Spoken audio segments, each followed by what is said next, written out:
Mass Effect Legendary Edition, coming out May 14th at the time of recording. That's only 11 days away. So, what do you get? What's improved? And should I buy it?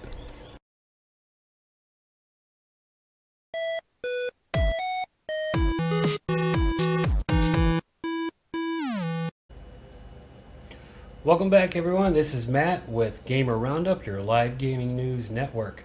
I just want to kind of go over some of the Mass Effect Legendary Edition items, what you get, what's improved, and is it worth buying? So first, let's start off with what you get. Mass Effect Legendary Edition contains single-player content from all three games, and the majority of the DLC. The only DLC that we're not able to include was the Pinnacle Station. I personally have never played the Pinnacle Station DLC, so I'm a little disappointed that they weren't able to include that. But you know, there was it wasn't saved properly, and it would have taken them an extra 6 months to get the game out if they would have tried to recreate Pinnacle Station. So unfortunately, the decision in the best interest of getting this game out to the consumers as quickly as possible was made to forego including that. But it's amazing all the stuff you're going to get. With it, you get over 40 DLCs already, including DLCs that you wouldn't have been able to get unless you played a specific version. So if you played Xbox 360, there was DLCs you couldn't get on PlayStation, and vice versa. They were, or if you didn't play Dragon Age before, or there were certain things you could and couldn't get based on who the platform you were playing the game on.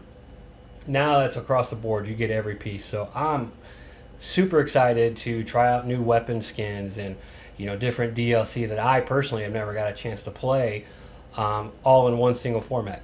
So with that, what's improved? The development team started with upgrading all the textures used in the game. It's all scaled up to 4K, making images look really crisp, and upscaling all the old textures through batch files that they created as a labor of love, really, to get this iconic story-focused role-playing game into the hands of everyone that has been asking for it for years. Or if you're new to the series, man, you are in for a treat, because it'll change the way you game. It did for me. I know when I first started playing video games, I was really just hanging out with my buddies on a Friday night playing Madden with like 3 Xbox 360s hooked up, because internet wasn't really a thing back then. That's how old I am. But now we're able to play across the world with people, and it's really exciting to get this in play. I can't wait. So this game, when I first got it, and I've told this story before, I actually walked into a GameStop and I saw Mass Effect 3 was on sale. I hadn't even played any type of role-playing game before. And I asked the guy at the counter, I'm like, hey, I'm a sports guy. I want to try something different. And it was on sale at the point. I think it was like $11 or something. He was like, try this. You won't regret it. I took it home, threw it into 360, waited the hour for it to download and do all the updates. Within 2 hours of playing it, I paused it, went back to GameStop. The guy was still working. He's like, hey, did you not, because you could return games if you didn't like them on used. He's like, did you not like it? I'm like, no, I need 2 in 1 now. And, there's Dragon Age. I've never heard of this game either. Let me try this one. So, been hooked on BIOWARE for a long time now. Thanks really to, one, the amazing worlds they create, but two, also, GameStop referring me to it. So, part of the stuff that they really did, in addition to upscaling all the players and all the textures, is returning characters or reoccurring characters that are there through the entire series. You get the best version of that. So the Mass Effect 3 version of that character, from their textures, their movements, their everything about that individual character, is scaled back all the way to Mass Effect 1 now. So you start with the best character model in the very first game, which is something, if you've played this game many times like I have, it's going to be cool. It's going to be exciting to see the best version of that character starting from the beginning. And I know, there's for those that find Mass Effect 1 as the best game of the series, I am definitely of the opinion that Mass Effect 2 was the best. Mass Effect 3 had the best gunfire. Mass Effect 2 was the best combination of everything. But Mass Effect 1 really was the game that got you hooked. It really was the best story-driven piece of the game.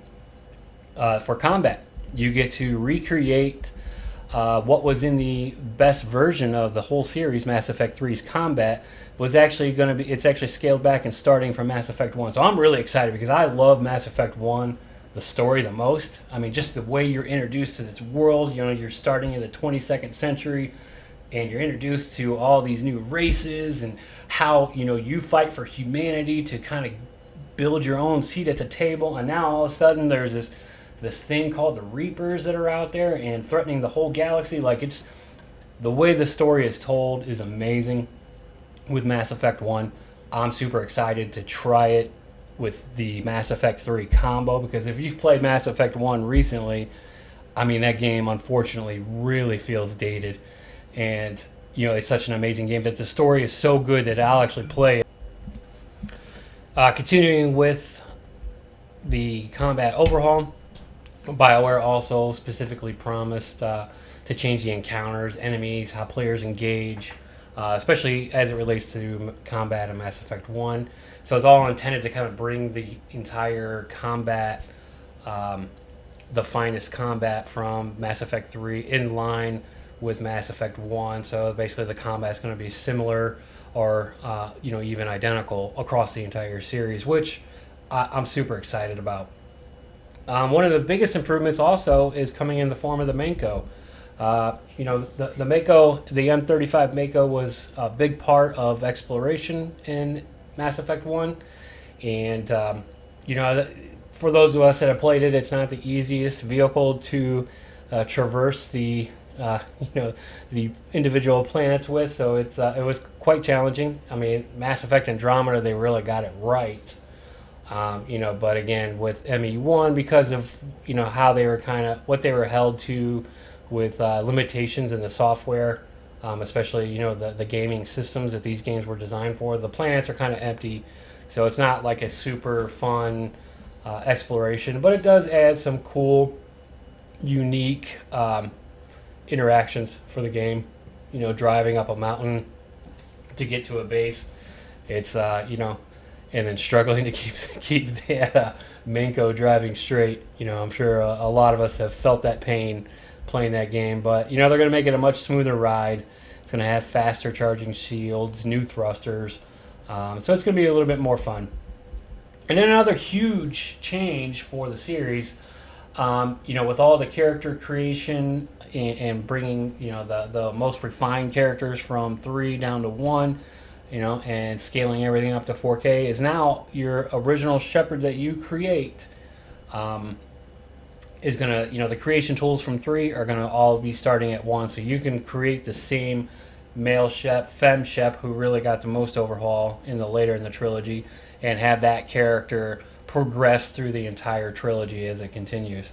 There's going to be proper integration for the DLC weapons and armor, updated achievements, remixed audio, and a ton of bug fixes that are in there, including there's already been reported or leaked an 11.8 gigabyte day one patch that is rumored to be out there, and screenshots are on the internet about that. So they're continuing to support this game as it comes out. They're not just there's a lot of love from the current staff at BioWare, and really they enjoy this game as much as we do. So they've done a lot to make sure that the overall end experience is going to be something that we're all talking about. And I hope it reflects in the sales, because BioWare needs a nice shot in the arm to keep the dream of the next Mass Effect and the Dragon Age and all the games that we know they can create. They got a little sidetracked for a little bit. Part of that was losing leadership. Part of that was EA's fault.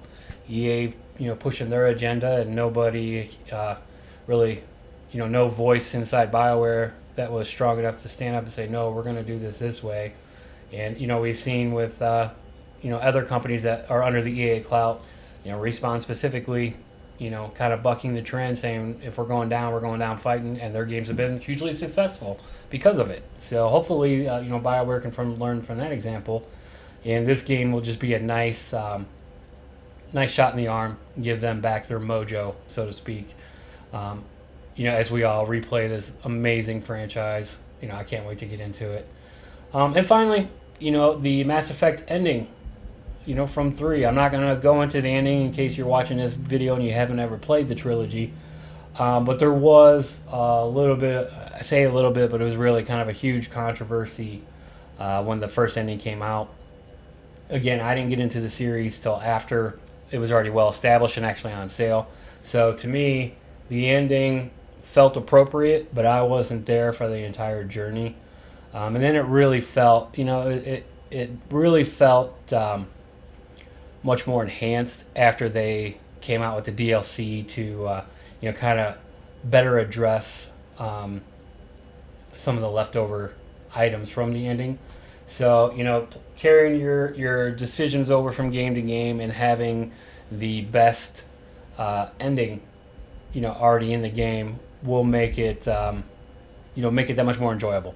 Whether you're where you stand on the ending or not, that's up to you. But I can tell you, at least BioWare's finest. How do I want to say this? Their finest touch on improving the ending is the default ending that you have to earn by playing, either every single piece of detail and side mission in Mass Effect 3 alone, or if you play the entire trilogy. And you'll see when you get to Mass Effect 3, there's this thing called the War Table where you have to build assets up as you progress through the story for a certain item that you have to kind of deal with. I don't want to go into it too much again in case you haven't played it. I don't want to spoil it, but just know that the best version of that ending is now in the game. So with that, we really just got to kind of figure out what we want to be. If you're a spaceborne Vanguard war hero, or whatever you're going to be. If you're going to be a colonist. If you're going to be, a colonist war hero, or, whatever your ending is going to be. I'm drawing a blank. I apologize. I can't think of all the character class creations, and we'll do a video about that as well. I actually posed the question on Reddit, and I think I got like over 60 or 70 comments within 20 hours, because everybody has their own idea of what they want to be, and male or female. And interesting enough, I pose that question to you guys now. I know personally I go with the default male Shepard, and if I do a female run, I highly edit, create my character to exactly what I feel I want my female Shepard to, be, both, from the role-playing aspect, how she represents, and then, of course, what, her actions throughout the game. And I found actually a lot of people do that as well. It was surprising the number.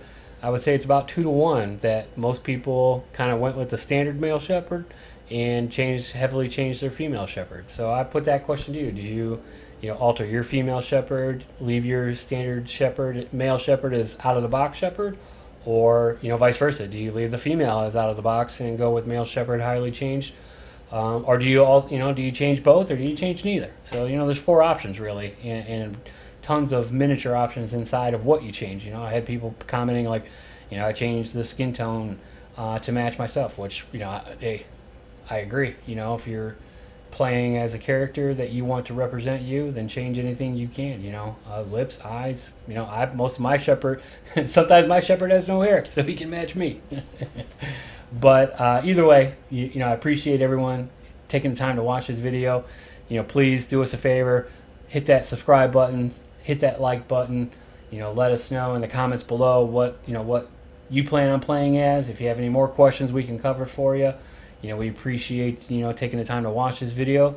And to all you commanders out there, I cannot wait to start this journey May 14th. We will be live streaming the entire trilogy once it's released on our Twitch channel, porting it over to YouTube. So please, stop by, like us over on Twitch, follow the channel as we continue to report on all things Mass Effect and gaming news related. So, Commanders, I'm out, and I'll see you next time.